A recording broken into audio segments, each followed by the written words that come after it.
Manlio Graziano est un spécialiste de géopolitique des religions, la discipline qu'il enseigne à Paris et au nom de laquelle il a accompli plusieurs voyages dans différents pays invités par des universités du monde entier. Son dernier livre s'intitule, en langue italienne, s'intitule Guerra Santa e Santa Alleanza, édité par Il Mulino.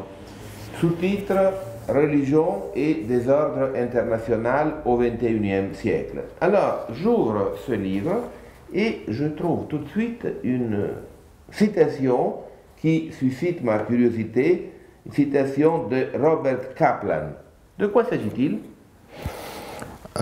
Je pensais introduire ce livre par ces deux citations. La première, elle est un peu plus littéraire, Paul Nizan, qui souligne l'importance de la géographie dans l'étude de la religion et de la religion dans l'étude de la géographie. Donc c'était un peu pour expliquer comment on peut s'intéresser de géopolitique des religions. La seconde est une citation tirée d'un livre récent publié par Robert Kaplan aux États-Unis qui vient d'être traduit en français aussi, qui s'appelle The Revenge of Geography, la revanche de la géographie.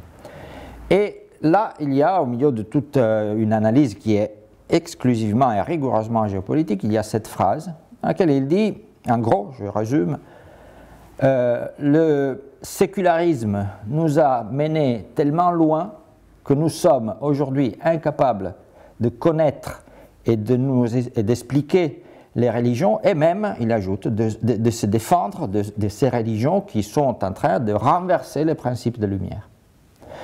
Alors, je pense que... Il faudrait peut-être expliquer pour les visiteurs de notre site qui ne sont pas forcément aussi férus que vous dans le domaine de la géopolitique des religions, que le sécularisme, c'est une attitude, disons, laïcisante et même au sens péjoratif laïcarde. Oui, là j'ai utilisé sécularisme simplement parce que la citation est en anglais. Parce que c'est un normalement, mot, oui, normalement, oui. Dont la compréhension peut échapper. Hier, j'ai assisté à un débat qui avait lieu en France, et donc il y avait des invités américains, il y avait cette discussion, comment peut-on traduire laïcité en anglais?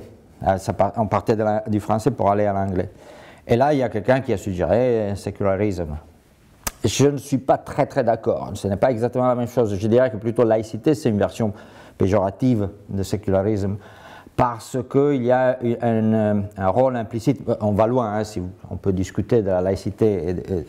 La laïcité à la française et la laïcité à l'américaine sont deux pays dans lesquels la laïcité est inscrite dans la Constitution. Mais il s'agit de deux laïcités totalement différentes. Parce que dans la laïcité à la française, l'État a le droit d'intervenir sur les affaires religieuses. Et la preuve, c'est qu'il y a au ministère des Affaires intérieures, il y a une section qui s'occupe des affaires religieuses, comme en Chine par exemple.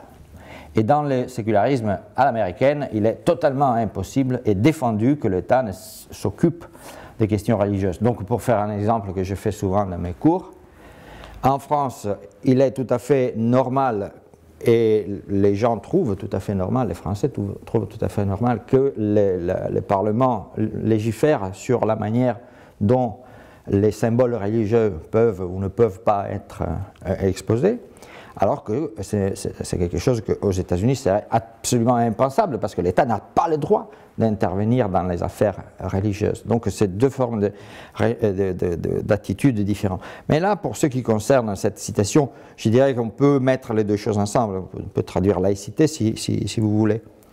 Parce que j'ai voulu insister sur le concept qui est derrière cette phrase, c'est-à-dire si on n'étudie pas les religions, quelle que soit la manière de l'étudier, moi évidemment je l'étudie d'une manière politique, on risque d'être incapable de les comprendre et être incapable, surtout d'un point de vue politique, incapable de faire face à ces courants religieux qui grignote les principes des Lumières. Et évidemment, c'est une question extrêmement d'actualité, mais dans mon livre et dans mes études, je considère que plus ou moins ça, c'est l'objectif de toutes les religions. Donc quand je parle des saintes alliances dans les livres, c'est un peu cela, c'est-à-dire les religions. Kaplan a écrit The Revenge of Geography. Là, on pourrait dire The Revenge of Religions. Les religions sont en train de prendre la revanche. Là, vous êtes en train de rejoindre celle qui est peut-être ma question de fond, c'est-à-dire dans ce livre, vous argumentez et démontrez que le poids des différentes religions dans la politique internationale a considérablement augmenté dans ces 4 dernières décennies.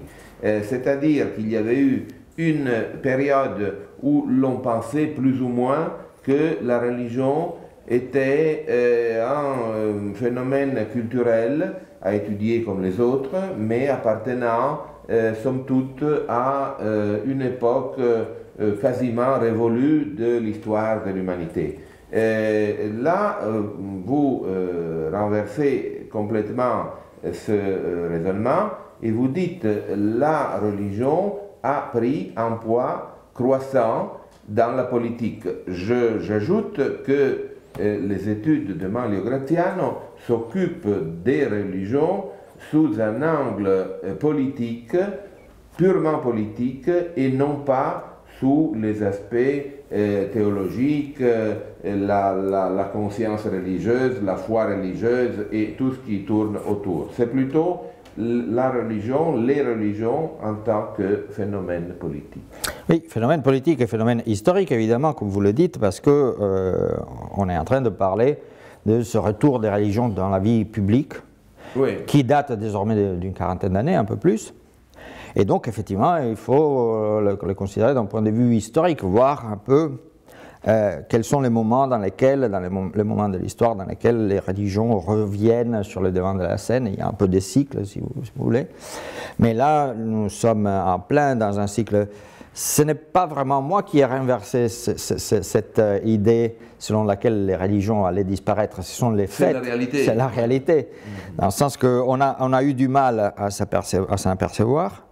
Parce que le phénomène commence, plus ou moins, tous les spécialistes que j'ai étudiés, là il y a une bibliographie, vous avez vu, assez riche pour ce livre, mais plus ou moins tous ceux qui étudient ce phénomène le situent dans les années 70, 1970.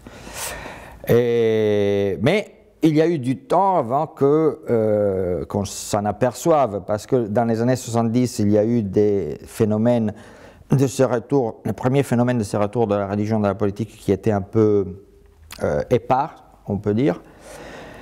Et puis quelqu'un a commencé à avoir des doutes au moment de la révolution iranienne en 1979. Oui. Alors là, on a vu qu'effectivement, il y avait une religion qu'on considérait, et que les Iraniens eux-mêmes considéraient comme révolue, appartenant au passé, des prêtres des clergés qui étaient sortis de leurs armoires poussiéreuses de l'histoire pour faire un peu. Et puis, ils ont pris le pouvoir politique. Ah, grande surprise, mais encore à ce moment-là, on a été incapable d'inscrire cet événement dans une continuité. Et finalement, encore une fois, on a fallu attendre les attentats du 11 septembre pour que cela éclate dans le véritable sens du mot, devant les yeux de tout le monde, sauf, à mon avis, ici en France, parce qu'ici en France, on continue à ne pas avoir compris ce qui se passe, à mon avis. Et je l'ai écrit dans ce livre. Probablement, tout le monde n'avait pas compris l'envergure de cette page de l'histoire internationale représentée par le départ du Shah d'Iran, qui était tellement lié à l'Occident, et le retour en Iran de l'ayatollah Khomeini, qui avait passé plusieurs années en France et qui a fait retour dans son pays en démarrant la réislamisation totale de la société, justement, de son pays. Oui. Cela a été vraiment un tournant de l'histoire. Cela a été définitivement, certainement un tournant de l'histoire, mais il faut dire que Khomeini ne pouvait pas réislamiser la société. Ce qu'il a fait, lui, il a pris la tête d'un mouvement qui existait déjà, parce que ce n'est pas possible que, soit on croit effectivement que lui, il est arrivé par l'intervention miraculeuse de Dieu, alors là c'est une autre histoire, ce n'est pas une question qui nous occupe en tant qu'historien. Soit on considère qu'il a été capable de prendre la tête de ce mouvement parce qu'il y avait effectivement une strate religieuse de la société qu'il fallait éveiller et dont il fallait prendre la tête. Mais cela existait. Il était impossible. C'est-à-dire les mouvements politiques n'étaient pas des mouvements religieux, c'était des mouvements laïques et même des mouvements anticléricaux, si on peut le dire, dans le cas de l'islam chiite, je pense qu'on peut le dire.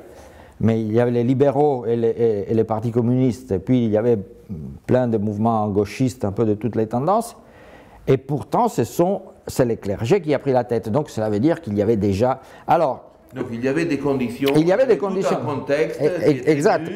Pour cette transformation. Ce que je veux dire, c'est que je suis totalement d'accord avec Olivier Roy, qui est peut-être le plus grand spécialiste d'islam que l'on a en France, quand il dit, lui il est contraire même au concept de retour des religions, parce qu'il dit justement que les religions n'ont jamais disparu. Simplement, les religions étaient dans les campagnes, essentiellement. Les villes étaient des villes sécularisées, des villes modernes, petites villes, dominées par des élites occidentalisées, si on veut utiliser ce terme que je n'aime pas beaucoup.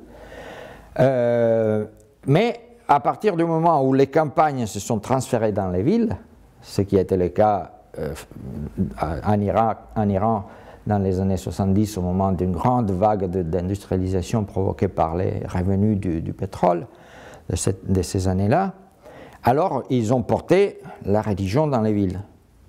Et quand ces masses de paysans sont arrivés dans les villes, ils étaient sans repère, ils n'avaient pas de point, ils n'avaient même pas évidemment le droit de s'organiser de quelque façon que ce soit, parce que la dictature du Shah était extrêmement rigoureuse, donc il n'y avait pas de syndicats, il n'y avait pas de chambres syndicales, il n'y avait pas de centre culturel, il n'y avait rien. Donc le seul lien qui existait pour ces paysans, des paysanés comme on les a appelés, c'était les mosquées. Et donc voilà, les élites intellectuelles ne se sont aperçues de rien parce qu'elles étaient toujours liées à ce préjugé selon lesquels les religions allaient disparaître. Donc c'était... Et ils ne se sont aperçus du passé, voilà, du passé. Et donc ils se sont aperçus de rien, et finalement, même quand, là j'ai des témoignages directs, mais j'ai même des souvenirs directs, quand le clergé a pris le pouvoir en 1979, tout le monde était persuadé que c'était provisoire. Oui, d'accord, là maintenant, c'est pendant quelques semaines, puis évidemment ils vont rentrer dans leur... Parce que ce n'est pas possible que un clergé se mette à gouverner un État, ça c'était totalement impensable. Or, vous venez de citer le 11 septembre 2001 comme la date où il est apparu d'une manière encore plus claire que ces militants d'une religion, finalement, pouvaient donner l'assaut à la capitale du monde. Et c'est sûr que plusieurs ont pensé maintenant, nous sommes à quelques jours des moments tragiques que Paris a vécu, plusieurs ont fait la liaison entre le 11 septembre américain et le 7 janvier européen. Et il est vrai qu'il y a eu cette grande manifestation qui donne l'idée qu'il y a eu une prise de conscience. Mais en même temps, tout cela est très inquiétant et mérite bien sûr une réflexion comme celle que vous êtes en mesure de faire sur la base de vos études. Oui, au moins ça mérite une réflexion, ça c'est sûr et certain. C'est sûr et certain parce que Et oui, parce qu'on s'aperçoit que, en tout cas, le monde est en train de changer, les acteurs politiques sont en train de changer. On ne peut plus continuer à analyser la politique. Je ne parle pas seulement des religions, je parle de la politique en général, en continuant à se servir de ces critères et de ces points de repère qui appartiennent au passé. La politique examinée en termes de droite et gauche, ce n'est pas, enfin, on n'a pas des résultats, on n'a pas une véritable analyse. Alors, je remonte à rebours la question, parce que, mais je laisse de côté pour l'instant. Je ne suis pas d'accord avec ceux qui ont fait cette comparaison entre le 11 septembre et le 7 janvier 2015 à Paris. Il s'agit de deux phénomènes différents. Si on veut, on peut rentrer dans le détail plus tard. Mais revenons au 11 septembre. Pourquoi il est aussi important d'y revenir? Parce que je n'ai pas dit et je n'ai pas écrit que le 11 septembre représente la manifestation de ce retour de la religion de la politique. J'ai dit que le 11 septembre représente les jours dans lesquels les gens se sont aperçus qu'il y avait ce retour. Mais ce retour remonte, comme je l'ai dit, à une trentaine d'années plus tôt, 25 par là, et pendant ces années-là, les acteurs religieux qui ont été transplantés sur le plan politique ou qui se sont transplantés sur le plan politique ont eu le temps de préparer toute une série d'actions, parmi lesquelles il y a le 11 septembre, mais il n'y a pas que le 11 septembre. Ce livre-là n'est pas un livre qui s'occupe seulement de l'islam. Il y a toute une partie sur l'islam pour essayer d'expliquer certains malentendus voulus sur l'islam, mais à part ça, il s'occupe de toutes les religions. Il s'occupe aussi du christianisme et on va y arriver. Et on va y arriver, surtout de l'Église catholique évidemment. Oui.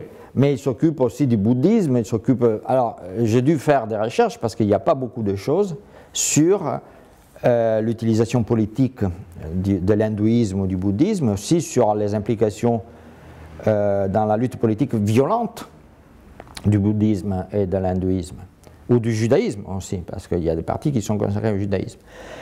Alors évidemment, dans une vision un peu idylliaque des religions, on considère que le bouddhisme c'est la religion de paix et tout cela, alors qu'il suffit de regarder ce qui se passe en Birmanie, ce qui se passe au Sri Lanka, on voit qu'il y a des milices bouddhistes qui sont des milices extrêmement violentes, qui prêchent parfois, il y a eu le cas théorique à Sri Lanka et pratique en Birmanie, l'extermination des musulmans et même des chrétiens.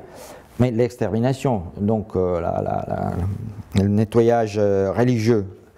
Et donc tout cela a mérité une analyse, mais ce sont tous des phénomènes qui ont commencé à se manifester de manière extrêmement claire dans les années 70 et qui sont devenus de plus en plus évidents. Alors, le 11 septembre, simplement, cela a été un acte tellement évident, tellement grand, tellement important que alors, tout le monde, sauf quelques réfractaires, spécialement en France, s'est aperçu qu'il y avait peut-être quelque chose à étudier là-dedans. Et effectivement, comme vous le dites, là, il est indispensable de l'étudier parce qu'on risque de rater quelques phénomènes qui sont aujourd'hui clairement devenus extrêmement importants. Alors, pour arriver au 7 janvier rapidement, parce que je pense qu'il faut discuter d'autres choses, d'ailleurs le livre n'est pas sur le 7 janvier. Mais ce qui est inquiétant... C'est un livre très riche, hein, donc il y aurait de quoi parler, oui. De quoi parler pendant des heures. Mais l'aspect important du point de vue politique des attentats du 7 janvier, à mon avis, du point de vue politique, ce n'est pas l'attentat en lui-même. Parce que l'attentat en lui-même, je trouve que c'est le fait d'un groupe de débiles et qui ne peuvent pas être analysés politiquement, il faut les analyser avec des méthodes psychiatriques ou d'autres, mais ça sort un peu du domaine de la politique. Ils ne vengeaient pas le prophète, ils vengeaient leur propre échec personnel. C'était des nullards qui avaient besoin de se venger, et se sont vengés. Donc là, ce qui est, par contre, inquiétant du point de vue politique et qu'il faut étudier, et d'ailleurs ça commence à être un peu objet de discussion, mais ce sont des discussions qui partent dans tous les sens, c'est le fait qu'il y a des gens dans les écoles, dans les quartiers, qui disent c'est bien fait, ou bien ils l'ont cherché, ou bien je crois aux théories du complot. Enfin, là, ça part vraiment dans tous les sens. Et d'un point de vue politique, c'est là qu'il faut s'arrêter. Alors là, il y a toute une partie aussi consacrée à cette incapacité de la France à comprendre le phénomène et le poids des religions dans leur propre société, parce que la France, tout simplement, l'ignore. Vous êtes en train de constater qu'en France, il y aurait donc une certaine sous-estimation de l'importance de la religion dans le monde d'aujourd'hui, et cela même si ce pays avait connu une tradition religieuse très importante, y compris certains épisodes sanglants comme la nuit de la Saint-Barthélemy. Oui, je ne parlerai pas de sous-estimation, je parlerai vraiment à la limite d'ignorance, dans le sens que, mais ce n'est pas une ignorance parce qu'on a affaire avec des ignorants. Moi j'ai essayé d'être plus gentil. Non, mais le problème ce n'est pas de vouloir insulter quelqu'un, dire t'es un ignorant, t'as pas étudié, mais vraiment de dire que la religion n'est pas institutionnellement n'est pas un objet d'étude. Alors j'ai fait à plusieurs reprises ces jours-ci, parce que j'ai été interviewé par beaucoup de journaux et de radios, télé italiennes, j'ai fait cet exemple. Quand la mosquée de Paris a demandé aux universités de Paris d'ouvrir un cours pour la formation des imams, les universités de Paris ont refusé en disant « chez nous, pas de ça ». Alors, à part le fait que maintenant les imams sont préparés à l'Université catholique de Paris, c'est un institut catholique qui, n'étant pas un institut, qui forme les imams. Ça c'est assez intéressant, plus pour ce qui nous intéresse sur le plan de la Sainte Alliance. Mais à part cela, il y a là un véritable problème, c'est-à-dire que l'État se refuse à affronter un phénomène qui existe dans la réalité. Parce que, évidemment, si c'était quelque chose de marginal, des groupes de personnes qui veulent imposer l'enseignement de leur passion personnelle qui concerne quelques centaines de personnes, je comprendrais la réaction. Mais là, il s'agit quand même d'une religion qui est pratiquée par quelques millions, on ne sait pas combien parce qu'en France, il est défendu de le savoir, mais par quelques millions de Français. Et naturellement, plus l'État se refuse, ou les institutions publiques, privées, ce que vous voulez, se refusent à expliquer, enseigner, comprendre, étudier ces phénomènes, plus on laisse libre terrain à tous les prêcheurs improvisés, autoproclamés, qui envoient des messages sur l'Internet et qui pensent, qui remplissent des vides, parce qu'il y a une demande auquel l'État et les organismes qui sont destinés à l'éducation se refusent à répondre. Et alors, évidemment, ces demandes, ces questions trouvent d'autres réponses, mais il s'agit de réponses self-made, donc on ne peut pas contrôler le contenu. Voilà, donc on a fait allusion au fait que ce livre, qui s'intitule, je vous le rappelle, Guerra Santa et Santa Alleanza, est un livre qui ne s'occupe pas uniquement de l'islam, mais aussi des autres grandes religions présentes dans le monde d'aujourd'hui, et notamment de la religion catholique. Et là, je pense que, comme c'est un livre en italien, on peut passer à la langue italienne pour ceux qui sont intéressés d'une manière plus spécifique à la lecture de ce livre dans la langue où il est écrit. Dunque, la religione cattolica. Noi abbiamo parlato qualche minuto fa di questi tragici fatti che sono avvenuti in quello che si chiama l'Occidente. Nel libro si fa riferimento alla nozione di Occidente che merita anch'essa una riflessione critica e probabilmente non può essere utilizzata nella maniera un po' disinvolta con cui normalmente se ne parla. Abbiamo assistito dopo questi ultimi fatti di Parigi. Sottolineo che naturalmente sì, molti hanno fatto il collegamento con l'11 settembre di New York, ma c'è anche una differenza di proporzioni, nel senso che l'11 settembre ci furono 3.000 morti e qui ce ne sono stati una ventina. Sono sempre troppi naturalmente, però comunque non è stato un evento della stessa gravità. Su questo ci sono stati da parte della Chiesa Cattolica e del Papa stesso, ci sono state delle frasi che sembravano concepite apposta per fare dei grossi titoli sui giornali.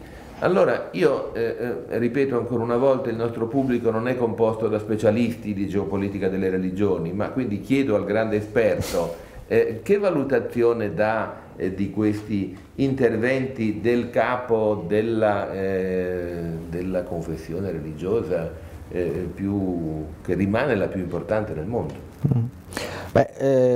Valutazione che posso dare su quello che il Papa ha detto, in particolare la famosa teoria del cazzotto, no? Il pugno. Il pugno. Sono delle valutazioni che escono un po' dal tema del libro, naturalmente, nel senso che, però neanche troppo. Intanto volevo solo fare una precisazione. Il libro si occupa delle religioni e della Chiesa Cattolica. Allora, c'è una piccola differenza, no? Nel senso che della Chiesa Cattolica e anche di altre chiese cristiane. C'è una piccola differenza, nel senso che nel caso delle altre religioni si deve parlare di religioni, nel senso che ci sono dei fedeli, ci sono delle masse di fedeli nel mondo che non hanno una organizzazione, non hanno una testa. Nel caso della religione cattolica in realtà si deve parlare piuttosto di Chiesa, perché i fedeli ci sono, ma i fedeli ci sono e sono irregimentati in una Chiesa. Quindi dal punto di vista politico in un caso contano le masse religiose, nell'altro caso conta l'organizzazione religiosa. E questo è un aspetto importante, perché se si prendono, per esempio, torniamo al terrorismo un attimo, poi arrivo alla domanda. Se si prende un attentato anche particolarmente odioso come quello compiuto da Breivik in Norvegia 3 anni fa e un altro attentato qualunque compiuto da un musulmano, nel caso dell'attentatore musulmano c'è subito ha fatto l'attentato perché è musulmano. Nel caso di Breivik nessuno ha detto ha fatto l'attentato perché è cattolico. Lui si è reclamato, ha detto io sono cattolico.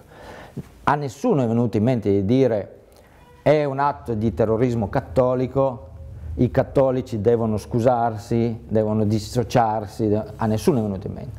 Ma non è una questione di razzismo, forse c'è anche un pochettino di quello, ma non è quello il punto principale. Il punto principale è che un cattolico non può parlare in nome del cattolicesimo, perché in nome del cattolicesimo parla soltanto il Papa o il Vescovo al limite o anche il parroco, ma non il fedele. Il fedele non può andare davanti a un pubblico e dire ecco io sono cattolico e ho fatto questo in nome, ho vendicato la Vergine Maria, non lo so, non esiste, perché invece nel caso dell'Islam o nel caso dell'Induismo o nel caso del Buddismo chiunque può dire io rappresento l'Islam perché non c'è un capo che è capace, che ha l'autorità per smentirlo, perché per un capo religioso, un imam, un dottore della legge, un ulema che dice una cosa, si possono trovare 100 ulema che dicono esattamente l'opposto, perché è tutta una questione di interpretazione, non essendoci una gerarchia.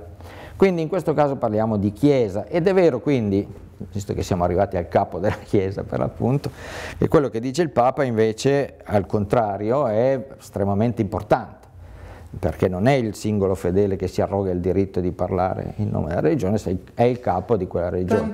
Tanto più che nella famosa immagine del pugno il Papa ha detto se qualcuno dice una parolaccia a mia madre parte il pugno, e in questo caso certamente non si riferiva alla madre biologica ma a Santa Madre Chiesa. Sì, poteva riferirsi a tutte e due, ma è vero che il concetto era espresso per valere in tutti e due i campi. Allora, il problema è questo, che ovviamente entriamo in un discorso giuridico che non è il mio, però la questione sta in questi termini, che se si comincia a stabilire che qualcuno ha diritto di offendersi e di reagire violentemente all'offesa, bisogna allora a quel punto veramente entrare in un terreno giuridico che non è il mio per stabilire, e non so su quella base di che criterio si possa fare, fin dove arriva il diritto della critica, perché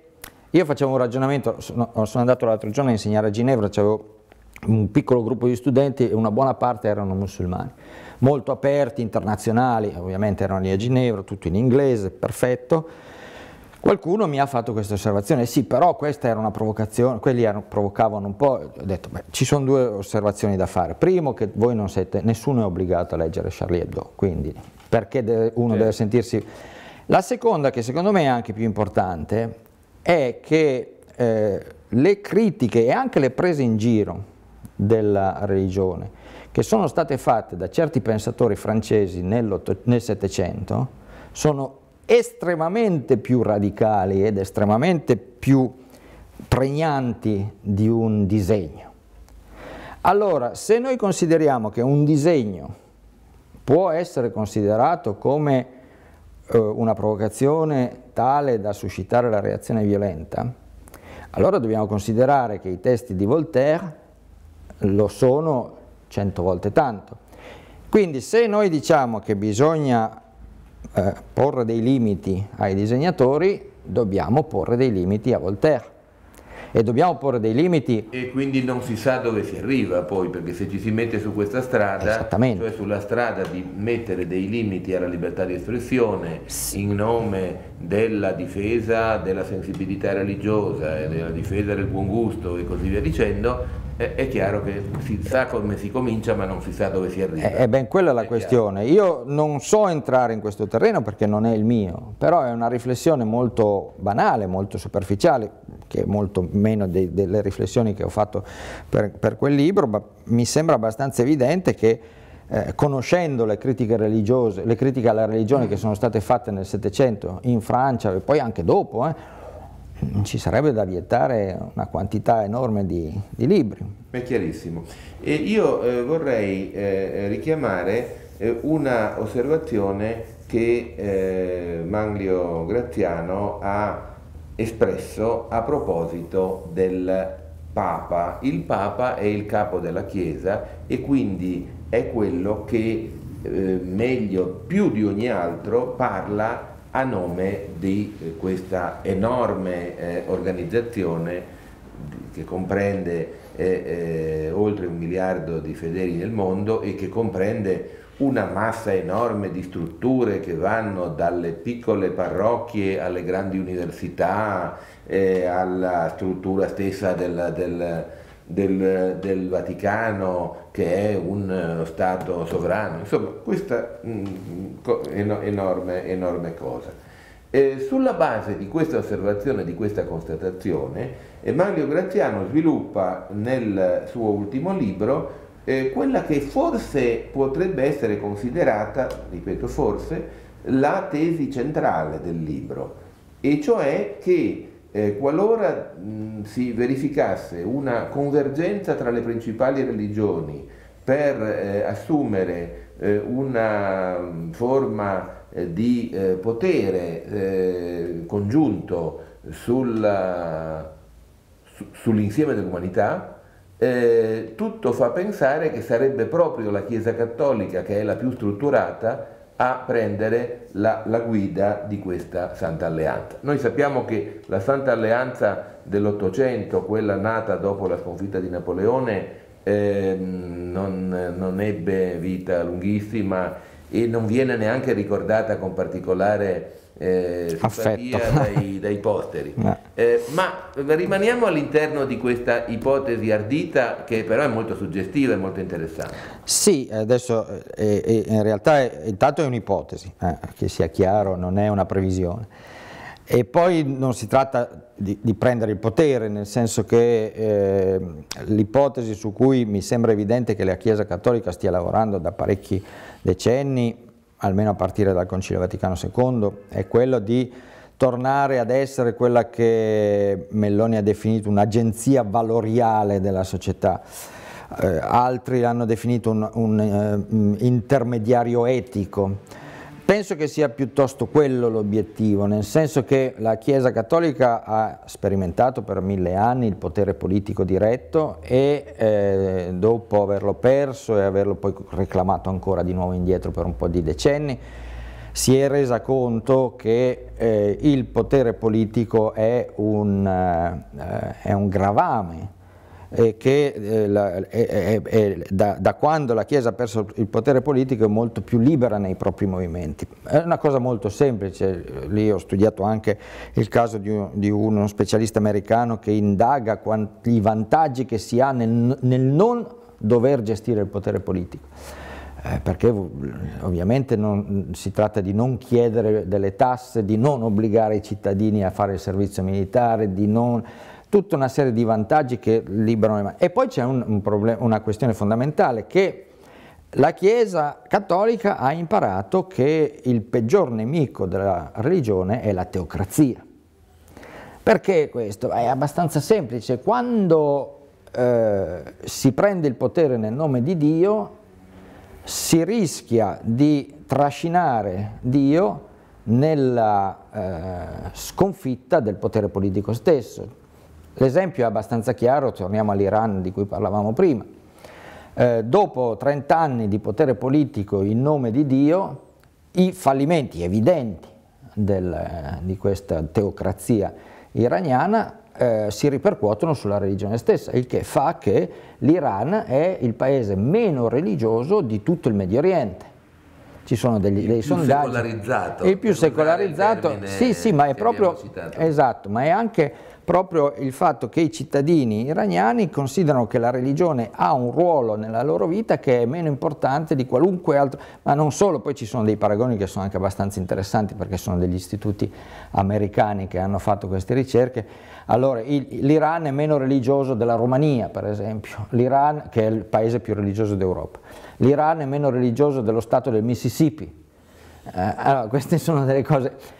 E è evidente che c'è una ricaduta negativa, perché ogni tipo di fallimento, che può essere semplicemente il fatto che, ovviamente la corruzione è il più evidente, tu fai una rivoluzione in nome di Dio, dici governo in nome di Dio, poi ti prendono con le mani nella marmellata, e anche Dio non ci fa una bellissima figura. Mentre a contrario, paradossalmente, si potrebbe sostenere che proprio l'ateismo di Stato ha favorito la rinascita religiosa nei paesi dell'Europa orientale, nella ex Unione Sovietica e così via. Assolutamente, assolutamente, effettivamente, ma questo fa parte dello stesso ragionamento, certo, se vogliamo, nel senso che per la Chiesa è chiaro che non si tratta di prendere il potere politico, di rivendicare il potere politico in nessuna maniera. Quello che invece la Chiesa vuole fare, e questo è molto chiaro, molto evidente, è di poter giocare un ruolo, avere un ruolo nella discussione, nel dibattito, nella preparazione anche da un punto di vista legislativo. Per esempio quello che la Chiesa è riuscita a fare qui in Francia, se ne è parlato pochissimo, ma che comunque a mio avviso rappresenta un elemento che va nella direzione della Santa Alleanza, come ho detto, cioè la Chiesa Cattolica ha organizzato, mi sembra 2010-2011, un consiglio dei capi di culto che è diventato un interlocutore istituzionale del Parlamento, e la prima occasione in cui questo consiglio è stato convocato dal Parlamento è stata la discussione sulla legge per il mariage pour tous, recentemente, su cui la Chiesa ha fatto da parte sua una grande mobilitazione ecumenica, una volta di più. Queste manifestazioni contro il matrimonio omosessuali c'erano ovviamente era essenzialmente cattolici, ma c'erano anche molti musulmani e esponenti di altre religioni.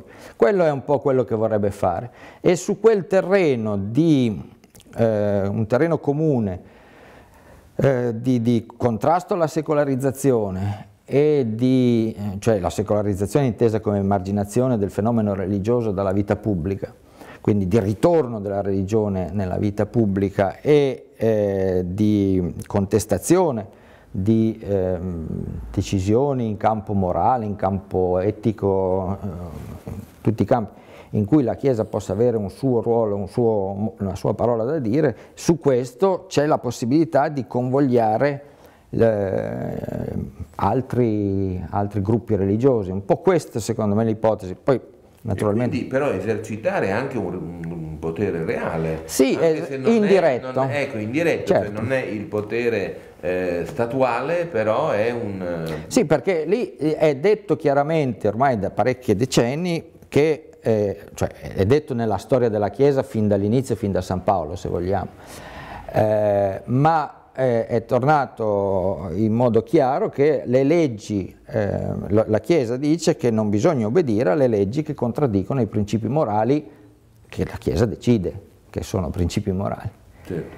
E quindi vuol dire, quando si invita il cittadino alla disobbedienza delle leggi, poi il tentativo è sempre quello di mettere questa disobbedienza a sua volta in un quadro legale, nel senso, per esempio, il riconoscimento dell'obiezione di coscienza per i medici che non vogliono praticare l'aborto è un modo di far rientrare dalla finestra quello che si è buttato fuori dalla porta, perché si dice loro hanno il diritto di non obbedire alle leggi. Quindi io non ne parlo in termini giuridici, ancora una volta, ne parlo in termini politici, nel senso che c'è una responsabilità della Chiesa nel dire, storica, ma in modo particolare adesso, nel dire le leggi che contraddicono la morale, e ovviamente la morale sono loro che la decidono, sono delle leggi a cui non bisogna obbedire. Allora, abbiamo detto che le problematiche affrontate in questo libro sono numerose e sono molto ricche e complesse. Ci sarebbe da parlarne per ore e ore. Noi speriamo semplicemente di aver suscitato la vostra curiosità per questo libro che consigliamo ai visitatori del nostro sito, Manlio Graziano, Guerra Santa e Santa Alleanza, pubblicato dal Mulino. Grazie Manlio Graziano. Grazie per avermi ospitato qua.